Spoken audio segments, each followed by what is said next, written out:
আজকে কি টপিকস পড়ছি, আমরা হচ্ছে কি আজকে কারক।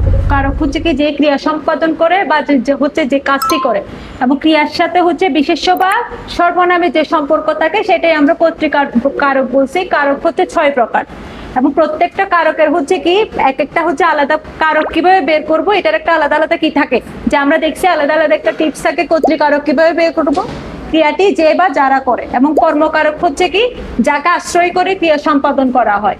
করণকারক হচ্ছে কি যার দ্বারা বা যার মাধ্যমে হচ্ছে কি ক্রিয়া সম্পন্ন করা হয়।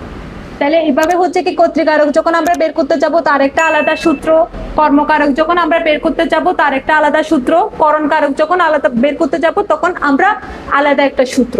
ঠিক তেমনি আরো 3টা কারক আছে, একটা হচ্ছে অপাদান কারক, আরেকটা হচ্ছে কি অধিকরণ কারক, আরেকটা হচ্ছে কি সম্বন্ধ কারক। মোট 6টি কারকের কথা আমরা কি করছি আজকে পড়েছি। এবং বাংলা ব্যাকরণের হচ্ছে একটা গুরুত্বপূর্ণ অধ্যায় হচ্ছে কি কারক।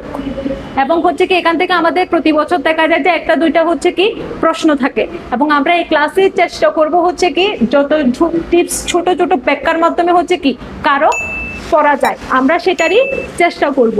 এবং এই ধরনের হচ্ছে কি আরো টিপস পেতে বা আরো ব্যাখ্যা পেতে তাইলে হচ্ছে কি আমাদেরকে আসতে হবে কোথায়, পারফেক্টে। এবং হচ্ছে 2027-28 যারা এসএসসি ব্যাচ আছে তাদেরকে হচ্ছে কি তাদের জন্য সবসময় আমাদের ক্লাসগুলো হচ্ছে উন্মুক্ত থাকবে, এবং আমরা যেভাবে ক্লাসে পড়াই সেভাবে হচ্ছে আমরা কি চেষ্টা করি হচ্ছে কি একজন শিক্ষার্থী যেন পরীক্ষায় সুন্দরভাবে কি উত্তর করে আসতে পারে।